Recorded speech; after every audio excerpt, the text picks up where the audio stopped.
Cajun Cardboard coming at you from the great state of Louisiana. An interesting little video I decided to do today is 3 cards that I've noticed recently that have basically said F you to the recent trend of cards resetting and prices resetting. These are three Jordan cards, all from the 90s, all in PSA 10 condition. Most of these are low pop, but even we've seen some low pop Jordan PSA 10s from the 90s. The inserts and parallels come back down, right, during this market reset over the last 24 months. These 3 cards have said, hell no, we're not going to do it. And I just wanted to draw some attention to these cards. I probably should have looked to see which ones. I don't own 1. I don't own 2. I don't own any of these cards in PSA 10. So these were cards that I was actually looking at. And the reason I noticed that they were saying F you to the market reset was because I was trying to win these cards in auction and they just went for exorbitantly high prices that I refused to chase after. And so I noticed, a lot of cards have come down off their last few comps over the last 24 months. But these PSA 10 low pop Jordan inserts from the 90s, and I think most of them are from the early 90s, just refused to do it. And so for that reason, I figured I'd shed a spotlight on these 3 cards, and we'll take a quick look at them. Here we go. I've always got Card Ladder as my trusty helper here for data pricing and stuff like that. Card number 1 is this 1992 Fleer All-Stars. Card number 6. Not a rare card, like extremely high print run. Just crazy rare in PSA 10. I don't know if it's because it's all colored. It's very clear that the centering could be off. There's nowhere to hide it. It's a clearly 4 edge bordered card. Maybe that's why, but for whatever reason, like if we hit the pop report deal, you can see PSA's graded 894. Beckett's graded 432. There's only 1 BGS 10. There's only 11 PSA 10s, and there's 221 PSA 9s. The gem rate is 1% for PSA and less than 1% for BGS. So where there's smoke, there's fire. The gem rate for SGC and CSG, although they've graded a much smaller quantity, is 0 and 0 respectively. So you're talking about a card that is scarce simply because of its condition. So it's condition scarcity, not necessarily a small print run. As you can see, over 1,000 have been graded. But in PSA 10 condition, we'll just take a quick look. This is over the last 2 years. It's up 136%. It went for 6,200 back in April of 2021, which was, what is that? 21 months ago, something like that. Did I get that right? Yeah, like 21 months ago, something like that. And then in March 12th of 2022, which is basically a year later, the card sells for almost double at 12,420. And so that's one of those situations where you're like, yeah, but was it paid or was it not? What will the next one sell for? Maybe it'll come back. No, it didn't come back. So after March 12th, 2022, it sold for 12.42. It just recently, just a couple weeks ago, 16 days ago, sold right here in Golden's auction for $14,666. Do you guys realize where $14,666 gets you in today's Jordan market? You can buy some absolutely massive, monstrous, crazy low pop cards. Somebody needed this for the set registry, and they jumped on it knowing it was only a pop 11 and a 1% gem rate. So interesting to see what is going to happen the next time one of these comes to market. Who knows? We would have thought after jumping from 6 to 12, it would come back down or at least come back to earth. Not the case. It only takes 2 deep pockets people with FU money to run a card up, and that one on Golden sold for $14,660 something dollars. What did we say? $14,666.40. So monster sale there. Card number 2 on our list. Behind the Glass, very early Michael Jordan insert from Upper Deck SE. It's card number G11. It's called Behind the Glass. It's a pretty cool looking card. This card has an even bigger track record of FU to the market. And here, let me show you. This is the all-time history of the card. $73, 67. It's hovering down here, a little bit less than $100. We get to 2013, and it almost doubles from 67 to 138. I think that's when somebody was like, you know what? There's only 18 of these in the world. 20 of them have actually sold all time, so that's higher than the quantity that exists in the world. If we look at the gem rate for this card, 3% for PSA, 8% for Beckett, and BGS 9.5. But I'm going to show you PSA 10 and BGS, show you the chart, and you're going to be shocked at what this card's been doing. So here's the Behind the Glass. PSA 10 is only a pop 18. The card in 2016, again, not cheap. $500 in 2016 was no joke. But look what the card's done over just the last 2 years. Well, that's probably not going to be super helpful. Let's look at all time again. I want to show you how many consecutive upward sales this card's had. It's a very steady start to finish upward, right? Most of the charts we look at is one of those Mount Everest, right? Where there's this huge run up leading into the year 2020, and maybe somewhere mid 220, it starts to come precipitously down. That's my word to use when I'm describing the reset or the correction or the crash or the bloodbath or whatever you want to call what's happening in the market for most cards. But this card says, no, I'm not coming back down with most cards. I'm going to continue to go and set a crazy, absurd, preposterously record high. And the last sale was just a few weeks ago for $14,000. This made news. It was in the card ladder headlines. In May of last year, the card sold for $4,500, which was almost 4x what the card had ever sold for in history, 3.5x or something like that, 3x at least. It goes 300% up to 4,500, and then you're thinking, well, surely the next one will either settle around 4,500 or even maybe come back because somebody surely reached here. But no, the card sells for $14,000 on January 1st, 2023. This card, are you sitting down for this? This card is up 19,000% since 2007. Even if we look at, let's say, 2020, let's get to 2020. The card was a three-figure card. It was an $840 card, right? There's a million Jordan PSA 10 inserts that are $840 out there that aren't like the most sought after cards. In just less than, what is that? Okay, we're almost exactly 3 years, 35 months. The card went from 800 to 14,000. Tell me there's not money to be made in the market if you buy the right cards. It's out there. I didn't take advantage of it, but somebody did. And the card just went ballistic. 14,000 for the last sale. I don't know. Again, here's the thing. It's not just PSA 10. Look at the BGS 9.5 chart going all the way back to 2006. Same deal. But then we get to 2019. It's a $450 card, which is pretty much what it should be in comparison to the $840 we saw for PSA 10. And then the most recent one sold, again, 2 weeks ago for $1,600. So from $450 to $1,600 just in a few years. So another card that's saying F you to the market. Even the PSA 9 has risen and then sort of steadied out. The PSA 9 is a $200 card. The PSA 10 is a $14,000 card. That's, what is that? What's 5 times 14? That's about 70. The PSA 10 is about 70x what the PSA 9 is. That's a big disparity. And I'll be honest with you, I'm going to go ahead and say it right now, and maybe I'll go pick the card up, maybe I won't. Maybe this is not in my best interest to say it. The PSA 9 is only a pop 88.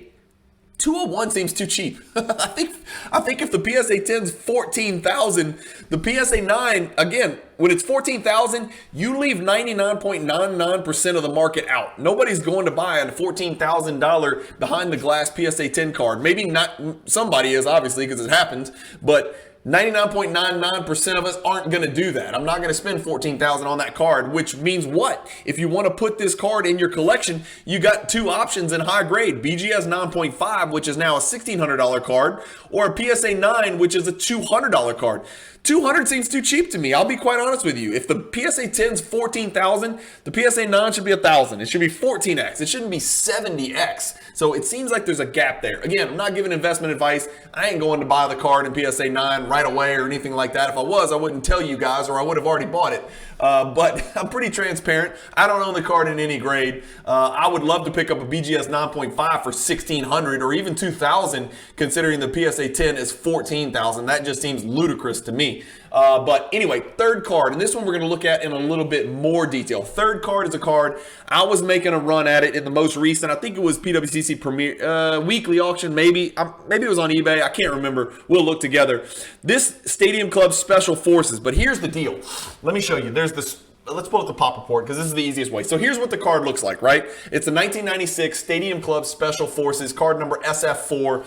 Michael Jordan, Kukoc in the background, Pippen in the background, a couple of fat Washington Bullets players in the background, but Jordan's dunking the ball, tongue out, black uniform. I think I'm going to go out on a limb and say those are the Concord 11s, but I can't really tell. Anyway, you can see this card's doing something similar to the All-Star and something similar to the Behind the Glass. This is the all-time chart for this card. It also is a pop 12. If we look at the pop report, 6% gem rate for PSA, 18% for Beckett, really not that bad. But here's the trick on this card, and I don't know all the details. I'm not an expert on this variation, but apparently PSA has deemed that there is a foil surface variation. In fact, you'll see when we go look at the card ladder, the last two that sold, like if we go back here and we look at the chart, so we're thinking the highest Special Forces PSA 10 ever sold is $4,500, and it happened about 10 months ago. But if you look closely and you go to Card Ladder Sales History and you type in Special Forces PSA 10 Jordan, nothing else, you'll pull up two sales for $7,600 and $9,750. So you're thinking to yourself, well, Card Ladder's chart doesn't look right. No, that's not the case. The last one that sold for $7,600, this is the one I was chasing. Probe Scene had it on eBay. Now I remember. I was going to run this thing up to about $5,500, and in fact I did, and I got blown out of the water, and that's what made me to think to do this video. I need the card. This is the foil variation. I wasn't familiar with a variation, but there is one. Look at the pop report. Here's the regular card. It's been graded 196 times. There's 12 10s. Here's the foil. It's been graded 53 times ever, and there's only 7 PSA 10s. And guess what? Surprise, surprise, it's Stadium Club, so we know what that means. There's a members-only parallel version of the card as well. I'm assuming the members-only is not a foil. I'm assuming the members-only is the base, but the members-only is even lower pop, and it's 5, and there's only been 22 ever graded of that card. So going back to our sales history, the last one that sold for $7,600 that I was chasing was the foil PSA 10. The one that sold before that for $9,750 was one of those PSA 10 Pop 5 members only variations. And then if we go back to March of 2022, this is the 4573 sale that you see on the base level right here. So we see PSA 10s go up, and sometimes BGS 9.5s don't follow suit. In this case, guess what? This is the base. It has. Look at the BGS 9.5. Same damn chart all time. 1, 2, 3, 4, 5 consecutive upticks, ignoring the market reset. For the PSA 10, how about this one? 1, 2, 3, 4, 5, 6, 7, 8 consecutive increased sales data points for that card. Again, gorgeous card. Lots of reasons to love the card. I like Stadium Club. I like the fact that there's a members only. I wanted to shed light on the fact that there's this foil variation. I don't know a ton about it. I haven't noticed the foil variation for other players out there. So if we take Jordan out and we search, I don't see a foil for anybody else except for Jordan. What does that mean? Is that an accident? Is it a error in calculation by PSA on their pop report, making a distinction between foil and base? PSA is so certain that there's a foil variation that if you look at the foil, as we said, and I'll pull it up right here on your screen, it's even marked on the slab foil right there. But if you go look at the members only, there's no mention of the word foil. And then if you go look at the Special Forces base, there's no mention of the word foil. So why does only Jordan have a foil? No Penny Hardaway foil, no Grant Hill foil, no Sean Kemp foil, no Shaquille O'Neal foil, no Pippen foil, no Damon Stoudemire foil, no Stackhouse, no Rodman foil, right? So Special Forces foil exists for Jordan, but none of these other guys. Somebody who knows more about this, please, I hope you're watching the video and you can tell me and all of the viewers why it is there seems to be a Jordan foil, but nobody else. But besides the point, the base version is super rare too. Gem rate of 6, gem rate of 18. This is a very low printed card as well because it's not been graded very much either. Only 300 total times between PSA and Beckett. So that card is rare, unlike the All-Star card that we looked at first, where it's been graded, what did we say, over 1,000 times, over 1,300 times just by PSA and BGS. So that card's rare because of the grading and the condition. The behind the glass is relatively rare, graded about 700 times between the two big grading companies. And then the Special Forces is just super crazy rare because it's only been graded 300 times total between PSA and BGS, and who knows how many of those were cracking resubs, knowing that there's such a high premium for that PSA 10. But that Special Forces card is one that's really calling to me. Even the PSA 9 has risen extremely sharply back here in 2019, and then it's held its head through this market reset. So a Special Forces is a card I've got to put in my collection at some point. What's the disparity between a PSA 10 regular? The PSA 10 base just sold for $4,500 about, what is that, 10 months ago, and the BGS 9.5 just sold 2 months ago for $1,710. So pretty big disparity between PSA 10, about a 3 to 1, a little bit less, 2.5 to 1, something like that, disparity between the PSA 10 and the BGS 9.5. Again, the pop's pretty close to the same in both those cards. And remember, whenever you're buying these BGS 9.5s, go through these sales, see where they sold, see who sold them, and most importantly, look at the subgrades. But beyond that, even more importantly than the subgrades, look at the damn card itself, because sometimes grades can be misleading. But anyway, that being said, there's 3 cards I don't own that I'd love to put in my collection. Let me know what you guys think about these 3 cards as well. I just wanted to shine a light on some of the cards that are saying F you to this market reset that have Michael Jordan on the cover of it. As always, I could talk about Jordan all day, every day. Those of you who like the channel, who like to learn more about little intricacies and nuances in the Jordan market, I've got unlimited content for you guys. I love doing these videos. I love talking Jordan cards with you guys.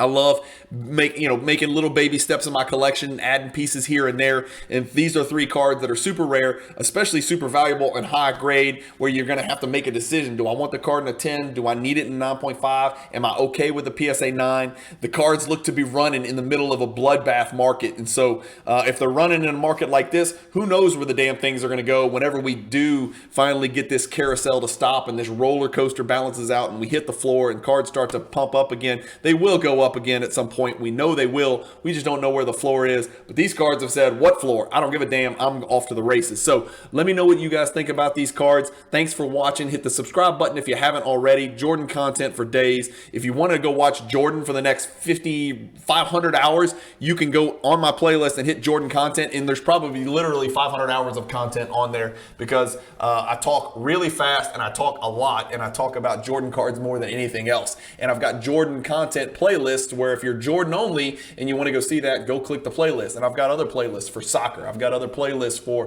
PWCC market recaps, for golden auctions, things like that. All sorts of playlists. That way you get to watch what you want. It's like going to a Piccadilly, only the food doesn't taste like shit. It tastes good because it's about cards. So click whatever you want, watch whatever you want, ignore whatever you don't. I don't care. I'm putting it out there because I like talking about it, and everything that's on my channel interests me. You're always going to hear me talk about cards, prices, collecting, set collecting, the NBA, fantasy basketball, NBA basketball history with NBA past and present with my good friend Jonathan Pixley. What you're not going to hear me talk about is he said, she said, he cheated, he scammed, he defrauded, he shielded this, he tricked this, these cards are fake, these people hate these people. I'm not doing all that. I'm not doing current events in the hobby because I don't give a damn. I like Instagram. I like looking at people's pages for good cards, but what I don't like is the day-to-day crap about what's going on in the hobby, especially when 99% of it's negative, because people know they'll get clicks for making content like that. So I'm not calling out any particular content creators.